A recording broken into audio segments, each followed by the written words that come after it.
अस्सलाम वालेकुम viewers, welcome to exploring पांडा। तो आज का हमारा डिस्कशन का टॉपिक है रिप्रोडक्शन इन अर्थवर्म। ठीक है, तो हम अर्थवर्म जो कि एनालिडा है एक, ठीक है ना, एनालिड का मेंबर है, तो उसकी हम बात करते हैं कि उसमें रिप्रोडक्शन किस तरह होती है। तो बेसिकली अर्थवर्म के अंदर जो रिप्रोडक्शन होगी वो होती है सेक्शुअल रिप्रोडक्शन। तो कौन सी रिप्रोडक्शन की शो करते हैं अर्थवर्म? Show sexual reproduction. तो ये सेक्सुअल रिप्रोडक्शन शो करते हैं। ठीक है, तो अर्थवर्म अब अगर अर्थवर्म की हम बात करें तो अर्थवर्म जो होते हैं ये होते हैं हर्माफ्रोडाइट।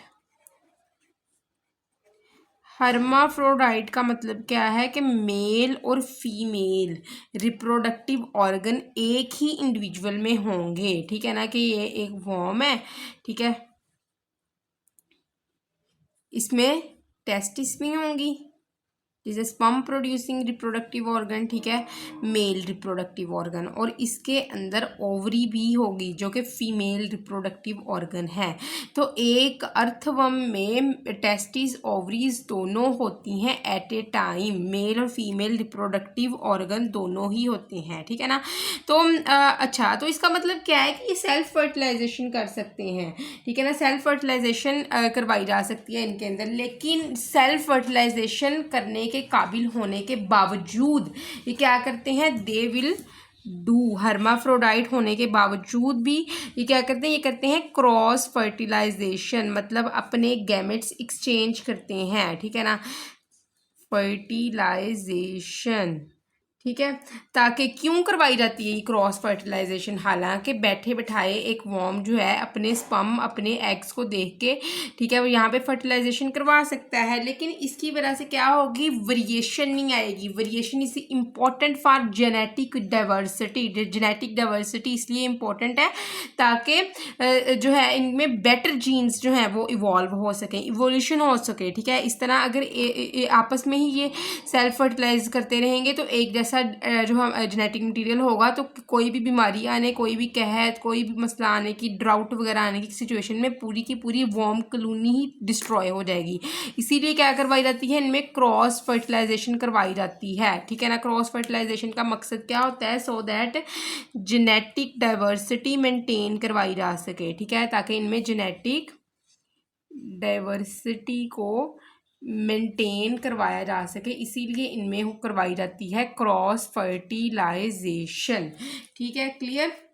सबसे पहले हम बात करते हैं इनके अंदर मेल रिप्रोडक्टिव ऑर्गन की, फिर बात करेंगे फीमेल रिप्रोडक्टिव ऑर्गन की। तो हम पहले रिप्रोडक्टिव ऑर्गन को थोड़ा डिटेल में देख लेते हैं, उसके बाद मैं आपको बताऊंगी कि स्पर्म ट्रांसफर का मेथड क्या है, नेक्स्ट इंडिविजुअल बनने तक का सारा प्रोसेस मैं आपको यहाँ पे समझाऊंगी। तो सबसे पहले हम बात करते हैं इनके रिप्रोडक्टिव ऑर्गन्स की।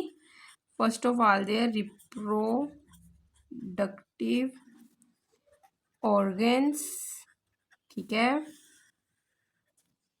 रिप्रोडक्टिव ऑर्गन में वो कहता है कि एक है मेल रिप्रोडक्टिव ऑर्गन का केस। ठीक है, मेल रिप्रोडक्टिव ऑर्गन की वो बात करता है। तो मेल रिप्रोडक्टिव ऑर्गन बेसिकली इनमें होते हैं टेस्टिस। ठीक है, टेस्टिस होते हैं। तो वो कहता है कि एट ए टाइम अर्थवर्म के अंदर दो पेयर होंगे। ठीक है, टू पेयर ऑफ टेस्टिस, दो पेयर होते हैं टेस्टिस के।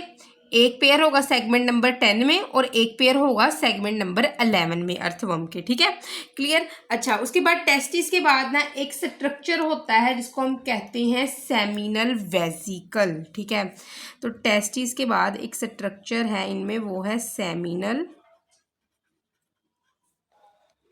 वेसिकल्स। तो सेमिनल वेसिकल का बेसिकली काम क्या है कि इसने स्टोर करना होता है स्पर्म्स को। ठीक है ना, ये स्ट्रक्चर स्पर्म्स को स्टोर करता है। ठीक है, क्लियर। तो उसके बाद क्या है कि यहाँ पे स्पर्म की स्टोरेज करवाई जाती है वहाँ पे, यहाँ पे, ताकि स्पर्म को मच्योर होने तक यहाँ पे रखा जा सके। ठीक है, ये एक ऐसा स्ट्रक्चर होता है जिसने स्पर्म को मच्योर होने तक रखना होता है। अच्छा, सेमिनल वेसिकल के बाद एक स्ट्रक्चर है कि हम जिसको कहते हैं वास डेफरेंस। ठीक है, second structure is vas deferens. ठीक है। तो वास डेफरेंस जो स्ट्रक्चर है इसने क्या करना होता है, ट्रांसपोर्ट करना होता है स्पर्म को। इट विल ट्रांसपोर्ट स्पर्म, ठीक है। कहाँ ट्रांसफर करना होता है स्पर्म को, मेल जेनिटल ओपनिंग तक, ठीक है। बेसिकली इसने क्या करना है, इसने स्पर्म को ट्रांसपोर्ट करना है, ठीक है। नेक्स्ट ट्रांसपोर्ट करेगा, ठीक है, कहाँ पे करेगा, male genital opening. It will transfer sperm to the male genital opening, ठीक है। ये मेल जेनिटल ओपनिंग तक स्पर्म को ट्रांसफर करेगा जिस तरह। तो अगर आपको मैं थोड़ा सा डिस्क्राइब कर दूँ ना, तो ये हमारे पास क्या है, टेस्टिस, ठीक है। ये क्या है, टेस्टिस के साथ एक स्ट्रक्चर है जिसको आपने नाम दिया है सेमिनल वेजिकल का, ठीक है। सेमिनल वेजिकल, यहाँ स्पर्म प्रोडक्शन होनी है, यहाँ स्पर्म स्टोरेज होनी है, और यहाँ से स्पर्म ने नेक्स्ट ट्रांसफर होना है। तो स्पर्म को ट्रांसफर करने के लिए जो ट्यूब यूज़ की जाती है इसको हम क्या कहते हैं, वास डिफरेंशिया, ठीक है। इस वास डिफरेंशिया नेक्स्ट स्पर्म को ट्रांसफर करना है कहाँ तक, एक ओपनिंग तक, जिसको हम कहते हैं मेल जेनिटल ओपनिंग। इस मेल जेनिटल ओपनिंग से स्पर्म को बाहर भेज दिया जाता है, ठीक है। क्लियर। अच्छा, तो अच्छा उसके बाद वो बात करता है फीमेल रिप्रोडक्टिव स्ट्रक्चर की, फीमेल रिप्रोडक्टिव ऑर्गन की। तो सेकंड जो थिंग है वो क्या है, फीमेल रिप्रोडक्टिव ऑर्गन, ठीक है। अच्छा, तो फीमेल रिप्रोडक्टिव ऑर्गन में बेसिकली कौन सी चीज़ है, ओवरी है। तो ओवरी जो होती है वो हमें पता है एक ओवरी पाई जाती है वॉर्म के अंदर, ठीक है, अर्थवॉर्म के अंदर। तो ये ओवरी कहाँ पे पाई जाएगी, सेगमेंट नंबर 13 पे ये ओवरी प्रेजेंट होगी, ठीक है। अच्छा, इस ओवरी का काम क्या है, इसने प्रोड्यूस करना है एग को, ठीक है। एग प्रोडक्शन है इस ओवरी का काम, ठीक है। अच्छा, इस ओवरी ने नेक्स्ट जो देखो ये ओवरी है, ठीक है, इसने नेक्स्ट इसको ट्रांसफर करना है, ठीक है ना, ओपनिंग तक। इस ओपनिंग के जरिए इसने बाहर निकाल देना है एग को, ठीक है ना। तो ये ओपनिंग तक जो चीज़ ओवरी से लेके जाती है एग को, वो क्या है, ये थी ओवरी, ये है वो ओपनिंग जिससे एग को बाहर निकालना है बॉडी से। इसको कहते हैं फीमेल जेनिटल ओपनिंग, ठीक है। और ये ओपनिंग होती है सेगमेंट नंबर 14 पे अर्थवर्म के, ठीक है। ओपनिंग प्रेजेंट होती है जिसने एग को बाहर ट्रांसपोर्ट करना है, ठीक है ना। क्लियर। अच्छा, अब यहाँ पे जिस ट्यूब ने यहाँ तक लेके आना है ना एग को, वो कौन सा है, ओविडक्ट। क्लियर। तो वो है ओविडक्ट यहाँ पे। तो अगर मैं आपको दिखाऊं, यहाँ पे क्या था, वास डिफरेंशिया, और यहाँ पे क्या है, ओविडक्ट ट्यूब है। क्लियर। तो अब हम बात करते हैं इनके अंदर कॉपुलेशन की। कॉपुलेशन, तो कॉपुलेशन में बेसिकली होता क्या है कि दो अर्थवर्म ना एक दूसरे के वेंट्रली अलाइन किए जाते हैं, ठीक है ना, वेंट्रली इस तरह। ये एक अर्थवर्म है, ये दूसरा अर्थवर्म है, ठीक है। और एक दूसरे के वेंट्रली डोर्सल होता है ऊपर वाला हिस्सा, जिस तरह D for dorsal, D for दुम, ठीक है। और वेंट्रल होता है नीचे वाला हिस्सा, वो हिस्सा जिस तरह अगर आप एक डॉग को देखोगे तो उसके बॉडी के ऊपर वाला हिस्सा क्या है, डोर्सल हिस्सा है, और जो टांगों की तरफ हिस्सा है वो क्या है, वेंट्रल हिस्सा है। नीचे वाले हिस्से को हम वेंट्रल पोर्शन कहते हैं। तो क्या होता है कि इन अर्थवर्म के दोनों के जो नीचे वाले हिस्से हैं, वेंट्रल पोर्शन है, वो एक दूसरे के साथ अलाइन किए जाते हैं, एक दूसरे के साथ इस तरह जोड़ दिए जाते हैं, ठीक है। क्लियर। और यहाँ पे क्या होना है, स्पर्म का एक्सचेंज होना है। तो ये इसका वेंट्रल हिस्सा है, ये इसका वेंट्रल हिस्सा है, ठीक है ना।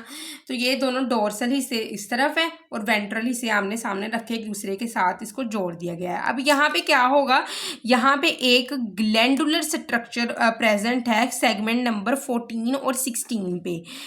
वो ग्लैंडुलर स्ट्रक्चर प्रेजेंट है, ये और ये लो जी। तो एक ग्लैंडुलर स्ट्रक्चर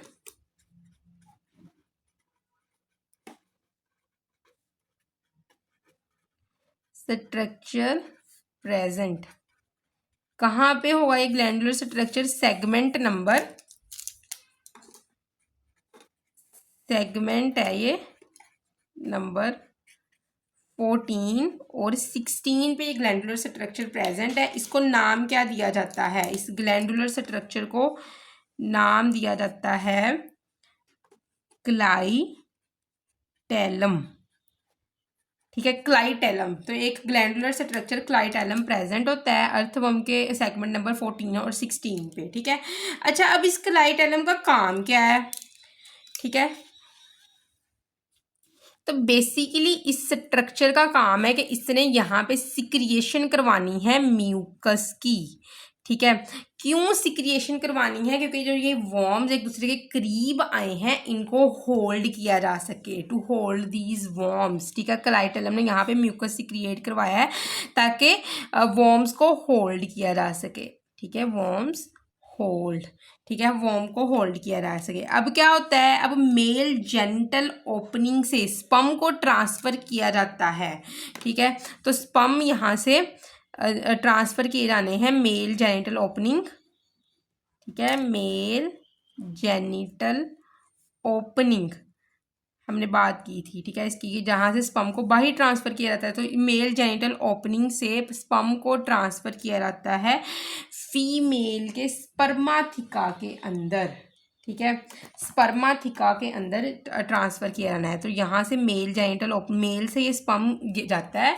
ठीक है, फीमेल के अंदर। तो मेल से कहाँ से जाएगा? होके जेनिटल ओपनिंग से। ठीक है, मेल की जेनिटल ओपनिंग से निकलेगा स्पर्म और फीमेल के अंदर इसको ट्रांसफ़र किया जाएगा। फीमेल के अंदर कहाँ पे इसको ट्रांसफ़र किया जाएगा?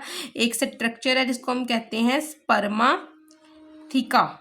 ठीक है, तो स्पर्माथिका के अंदर स्पर्म को ट्रांसफर किया जाता है। ठीक है, स्पर्माथिका सेगमेंट नंबर 9 या फिर 10 के अंदर होता है वॉर्म्स की। ठीक है, क्लियर? तो अब क्या होगा?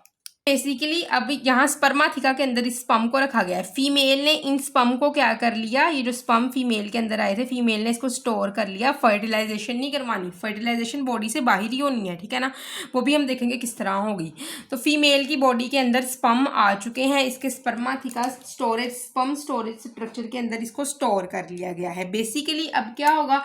अब फीमेल के पास ना जो है वो एक स्ट्रक्चर होता है जिसको हम कहते हैं ओवी सैक। तो ओवी डक्ट जो होंगे फीमेल में, उसके पास एक स्ट्रक्चर है ओवी सैक। इस ओवी सैक में एग को स्टोर किया जाता है, अनफर्टिलाइज्ड एग को यहाँ पे स्टोर किया जाता है। ठीक है, तो अब क्या होगा कि अब क्या होता है कि कॉपुलेशन के दौरान क्लाइटेलम ने एक म्यूकस सिक्रिएट की थी जिसकी वजह से एनिमल अटैच हुए और यहाँ पे क्या हुआ कि क्लाइटेलम और जो है मेल ने अपने जेनिटल ओपनिंग से फीमेल के स्पर्माथिका के अंदर स्पर्म को ट्रांसफ़र कर दिया गया है। जैसे ही स्पर्म ट्रांसफ़र हो गए हैं फीमेल के अंदर, तो दोनों वॉर्म्स ने आपस में से सेपरेट हो जाना है, अलहदा अलहदा हो जाना है। अब यहाँ पे होगा एक प्रोसेस, इसको हम कहते हैं कोकोन फॉर्मेशन। Cocoon formation. ठीक है, तो कोकोन फॉर्मेशन बेसिकली होता क्या है? कुछ दिन, कॉपुलेशन के कुछ दिन बाद जो क्लाइटेलम, जो हमारे पास वो म्यूकस सिक्रिएटिंग स्ट्रक्चर था, ठीक है ना, ग्लैंडुलर स्ट्रक्चर था। तो जो क्लाइटेलम है, क्लाइटेलम, तो क्लाइटेलम ने एक म्यूकस रिंग सिक्रिएट करनी है, म्यूकस रिंग। और म्यूकस रिंग के साथ साथ उसके अंदर एक और केमिकल होगा, वो है albuminous. Albuminous fluid. Mucus ring और एल्ब्यूमिनस फ्लूइड इस क्लाइटेलम ने सिक्रिएट करनी है और इस म्यूकस रिंग और एल्ब्यूमिनस फ्लूइड से क्या बन जाना है? कोकोन। ठीक है, वहां पे एक स्ट्रक्चर बनना है कोकोन। ठीक है, तो अर्थवर्म ने क्या करना है? अर्थवर्म ने पीछे की तरफ अपनी बॉडी को सरफेस में पीछे की तरफ जो है वो मूव करवाना है। देखो जिस तरह के ये एक वर्म है, यहाँ पे बना दिया गया था कोकोन। ठीक है। तो अब अर्थवर्म क्या करेगा, बॉडी को स्लिप करवाएगा सरफेस के ऊपर, इसको कॉन के ऊपर, और क्या करेगा, इसके अंदर एग्स को और स्पर्म को ट्रांसफर कर देगा। एग कहाँ से ये लेगा, इसकी जो है वो ओवी सैक से, ठीक है, जो ओवी डक्ट का एक स्ट्रक्चर था ओवी सैक, यहाँ से ये एग को इसके अंदर ट्रांसफर करवा देगा, इसको कॉन के अंदर, ठीक है। बॉडी को किस तरह मूव करवाएगा, स्लिप करवाएगा बैकवर्ड डायरेक्शन में, ठीक है ना, कोकोन से, ठीक है ना, स्लिप करवाएगा इस तरह सरफेस के ऊपर। तो कोकोन के अंदर जैसे जैसे जैसे ही ये जो है वो जो हमारे पास फीमेल जेनिटल ओपनिंग कोकोन के ऊपर आएगी, तो ओवी सैक से एग को इसको कोकोन के अंदर ट्रांसफर करवा देगा। उसके बाद ये क्या करेगा, जैसे ही स्पर्माथिका वाला स्ट्रक्चर आएगा, तो ये स्पर्म को स्पर्माथिका से इसको उस कोकोन में ट्रांसफर करवा देगा, ठीक है ना। ये ठीक है, यहाँ पे स्पर्म भी आ गए, यहाँ पे एग भी आ गए इस कोकोन के अंदर। अब इस कोकोन में होगी फर्टिलाइजेशन, दैट्स वाई मैं कहती हूँ फर्टिलाइजेशन एक्सटर्नल होगी, बॉडी के अंदर फर्टिलाइजेशन नहीं होगी। तो बेसिकली स्पर्म प्लस एग मिले, कहाँ पे ये स्पर्म प्लस एग कहाँ पे मौजूद है, ये कोकोन के अंदर मौजूद हैं, और अंदर हुई क्या, फर्टिलाइजेशन, ठीक है। इस कोकोन में ये फर्टिलाइजेशन होती है, ठीक है। और फर्टिलाइजेशन से क्या फिर नेक्स्ट जो है वो प्रोसेस होना है। तो डेवलपमेंट की बात करते हैं, फर्टिलाइजेशन हो गई है, ठीक है, एग को फर्टिलाइज कर दिया गया है। अब बात करते हैं हम इसके अंदर डेवलपमेंट की, ठीक है। कॉपुलेशन की भी बात हमने कर ली, अब हम बात करते हैं इनमें डेवलपमेंट की, कि इनमें डेवलपमेंट किस तरह होती है। तो बेसिकली डेवलपमेंट इनके अंदर होती है डायरेक्ट, ठीक है, नो लार्वा स्टेज, कोई भी लार्वा स्टेज नहीं होती है इनमें, ठीक है। अब क्या होगा कि इसको कौन से ना कुछ वीक के बाद एक छोटा सा अर्थवर्म निकलेगा, ठीक है। मैं आपको स्क्रीन पे भी दिखाती हूँ, ये जो कोकोन होगा इसमें एक छोटा सा स्मॉल अर्थवर्म हैच करेगा, ठीक है, निकलेगा, ठीक है, कुछ वीक्स के बाद। और ये रिजेंबल करता है अडल्ट के साथ, तो अडल्ट वॉर्म के साथ काफ़ी ज़्यादा ये रिजेंबल करता है अपने स्ट्रक्चर में, ठीक है। क्लियर, लगी समझ। तो इनके अंदर कौन सी रिप्रोडक्शन होती है, अगर आपसे पूछा जाए तो सेक्सुअल रिप्रोडक्शन। फर्टिलाइजेशन कौन सी होती है, एक्सटर्नल फर्टिलाइजेशन इन कोकोन, ठीक है। डेवलपमेंट कौन सी होगी, डायरेक्ट, हर्माफ्रोडाइट ये होते हैं, इनमें क्रॉस फर्टिलाइजेशन होती है। और रिप्रोडक्टिव जो इनके अंदर स्ट्रक्चर है वो क्या है, क्लाइटेलम, कोकोन की फॉर्मेशन के लिए, ठीक है। क्लियर, लगी समझ आपको। तो आई होप सो कि आपको रिप्रोडक्शन इन अर्थवर्म की समझ लगी होगी, लेकिन अगर किसी भी किस्म में कंफ्यूजन है तो कमेंट सेक्शन में पूछ सकते हैं। थैंक यू सो मच, अल्लाह हाफिज़।